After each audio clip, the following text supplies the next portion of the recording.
Hello, everybody. Welcome to WD Carousel of Podcast. My name's Crystal. And I'm Ian. And today we are going to go over another Disney game. Yes. This is a game that I kind of grew up with. Yes. And so some of you guys, if you are a little bit older, are familiar with 90s games, particularly 1990. You might be familiar with this game as well. So what we're talking about is Castles of Illusion. Yes. And it was put out originally by Sega. Yes, Sega, and it was like their Australian team or something. It was like this. It was very, very strange. Like this weird little ragtag band of developers, and that was the year 1990 for the Sega Genesis. And then retroactively, they made an 8-bit version for a couple of the 8-bit systems that Sega had, like Master System or whatever they were called.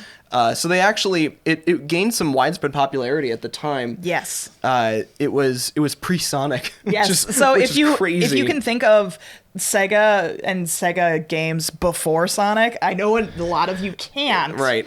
Because Sega started me included.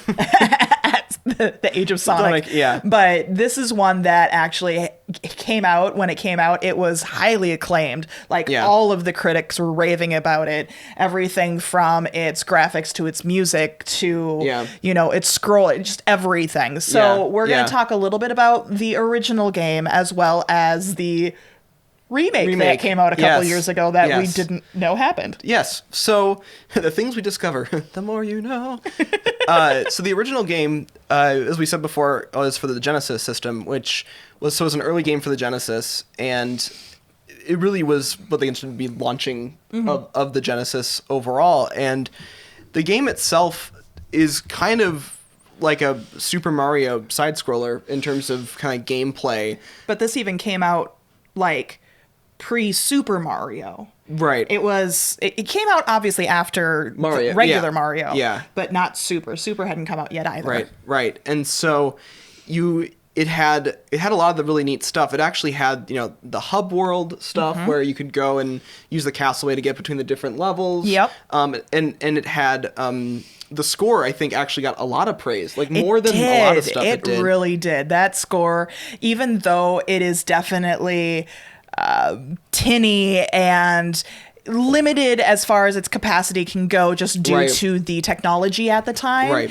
It was very innovative and creative, and they had a lot of different musical scores per the different worlds that you were in, which was something that really didn't happen a lot either. Right, and that was the thing was, at the time, the early, especially the early Nintendo systems, had very, very limited synthesis options, and so it was amazing the things they were able to push with that really limited hardware. You could get a lot of amazing stuff. Even one game, they just ran the same music really slowly because they didn't have any more room for MIDI files, so they just ran it super slow, and that was the song for something, and you didn't even notice unless you would have looked for it.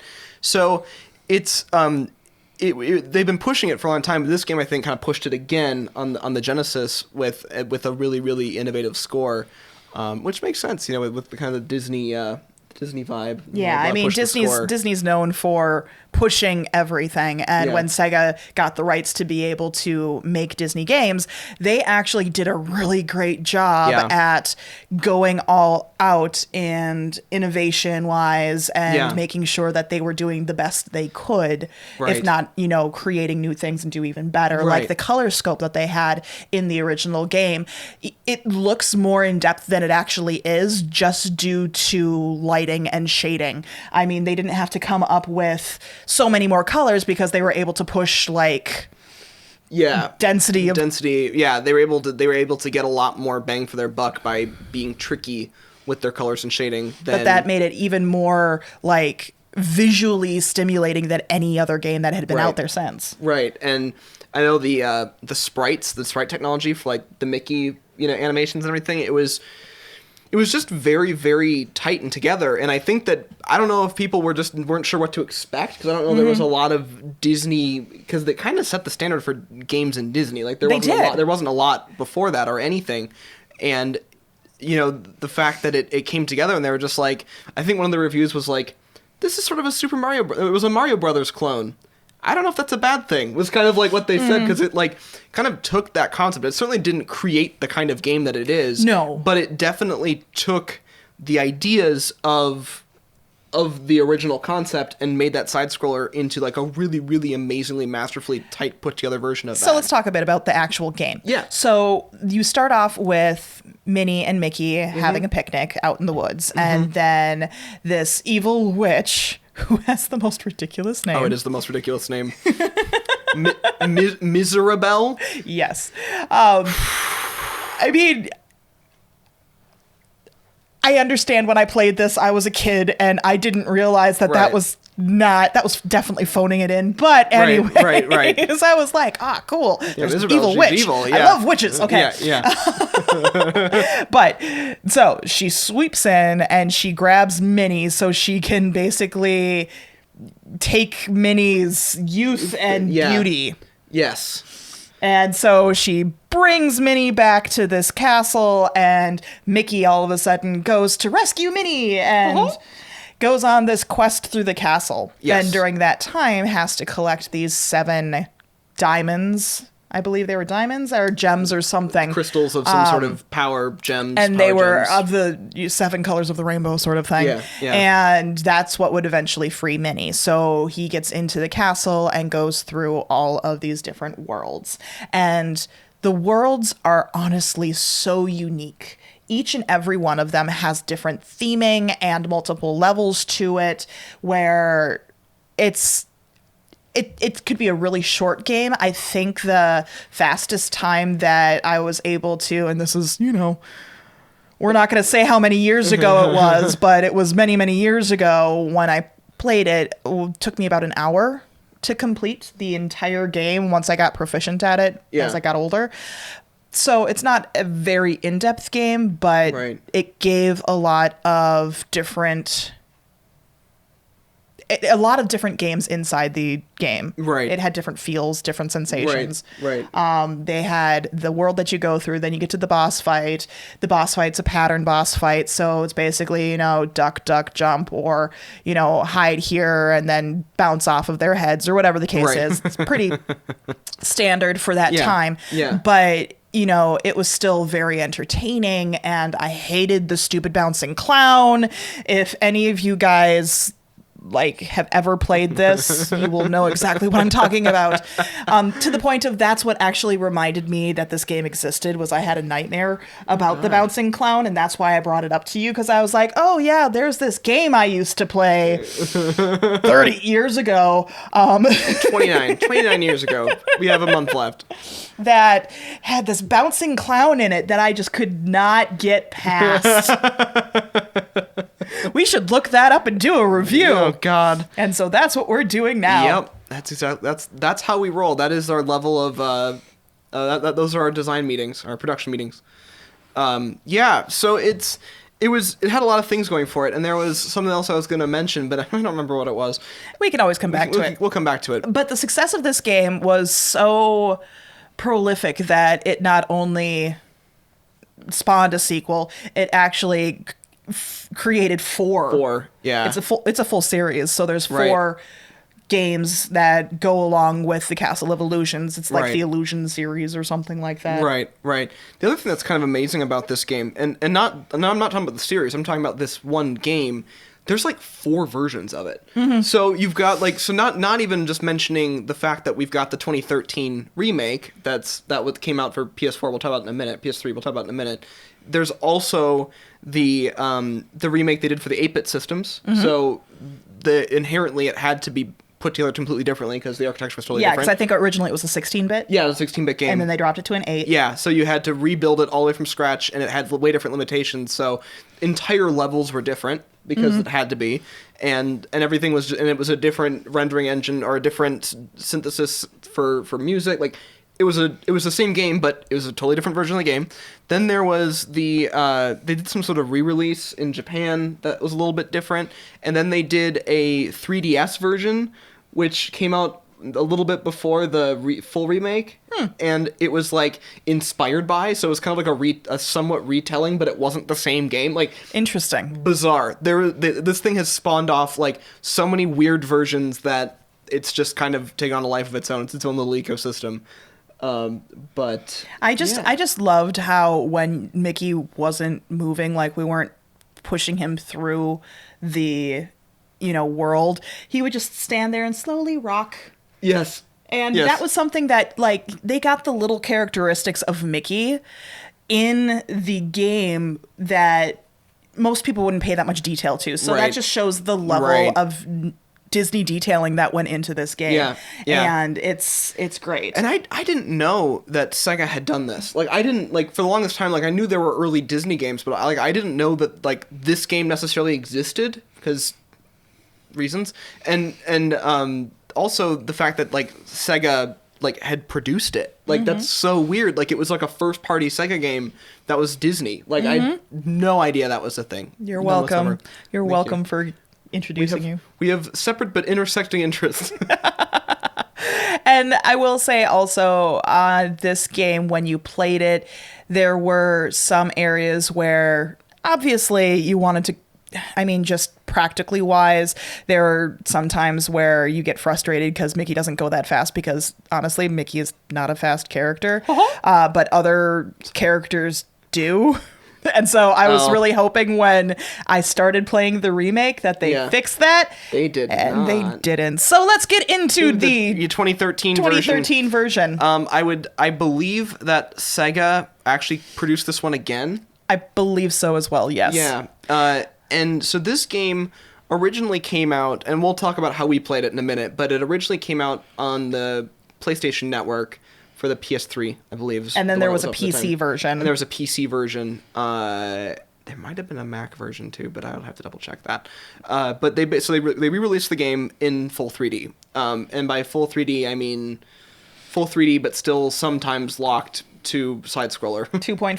2.5. Well, 2.5D is more like the isometric. I don't know. Imagine it's a 3D. It's a scroller / occasionally flipping it, and then you're running away from an apple. And it's actually pretty. And I think the critics agreed. It was actually pretty good for a remake. They put a lot of thought into it. So the storyline is identical, basically. They had to make some changes because they had to, just because of the fact that it was now a 3D game.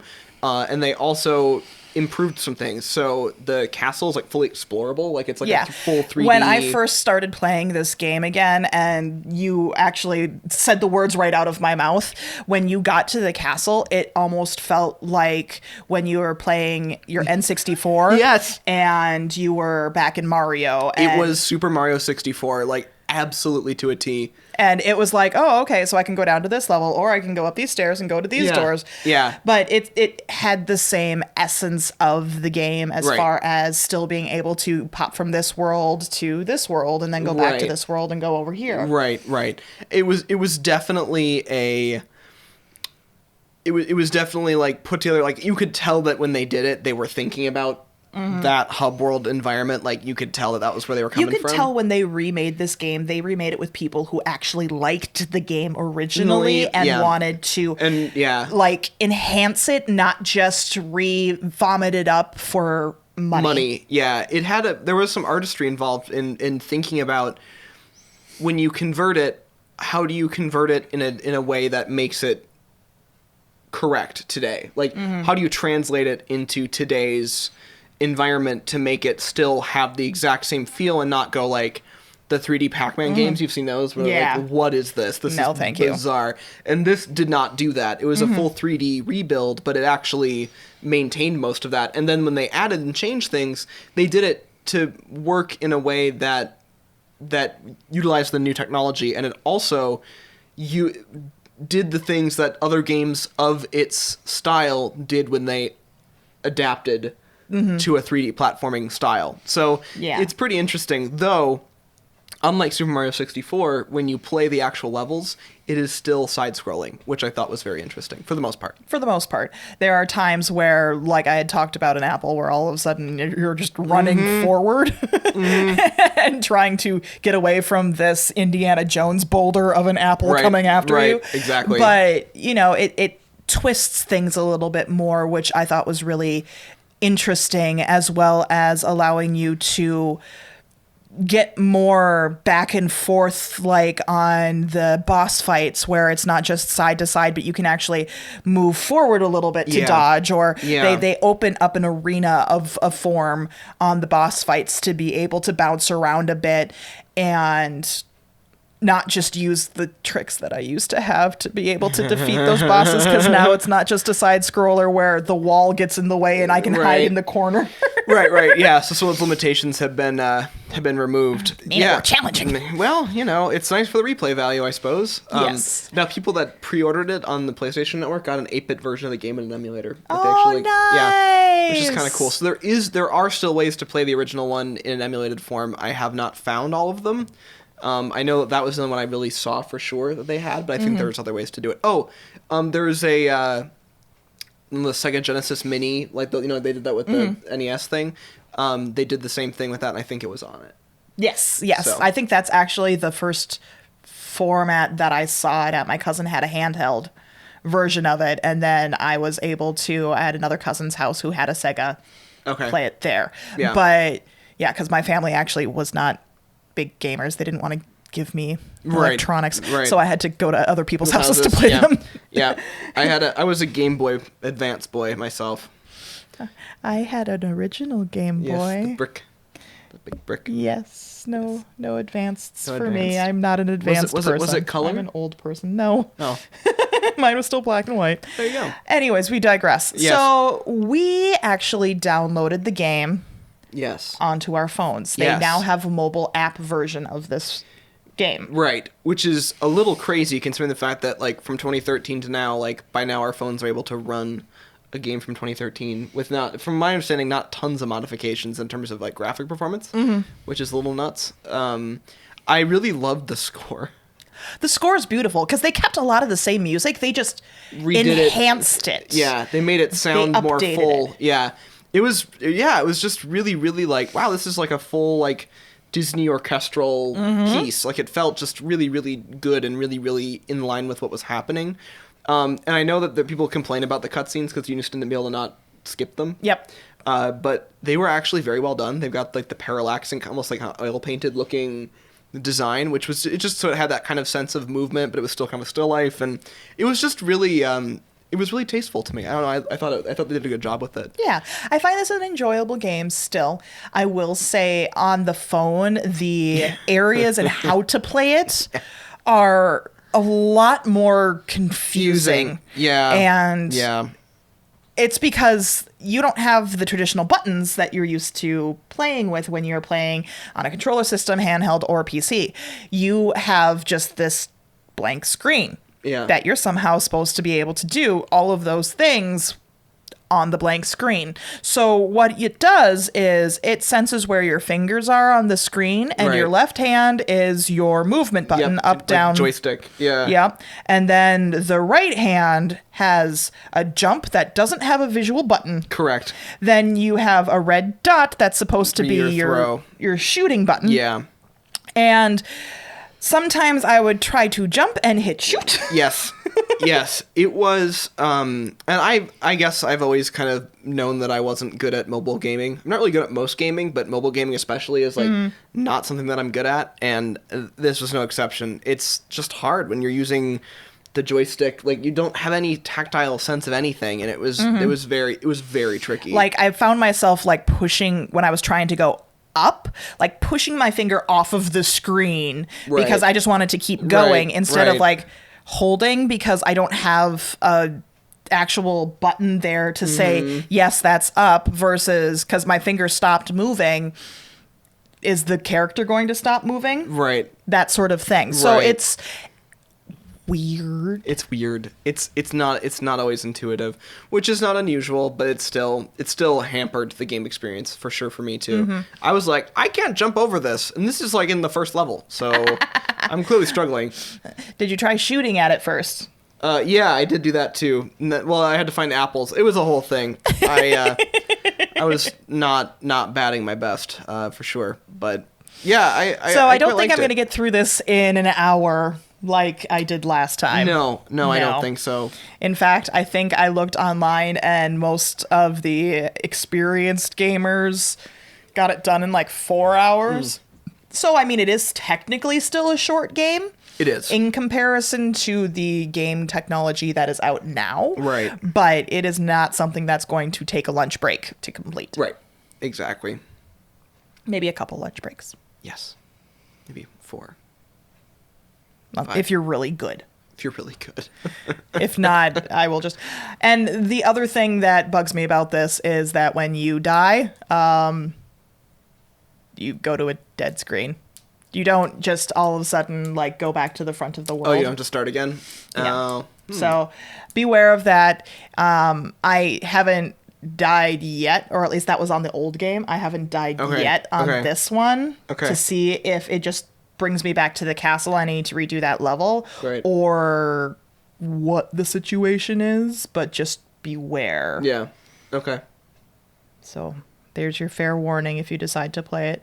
I would recommend it. I mean, it was only $5. Right. It's pretty good bang for your buck for $5. Yeah, it's definitely affordable for just a little time waster for those Disney-obsessed people that we are. Absolutely.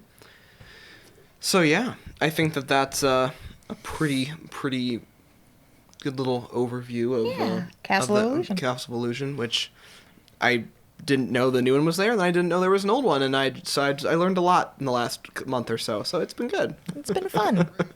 On that note, this has been WD Carousel of Podcast. My name's Crystal. And I'm Ian. And we hope you have a great, big, beautiful tomorrow. Big, beautiful tomorrow, just a dream away.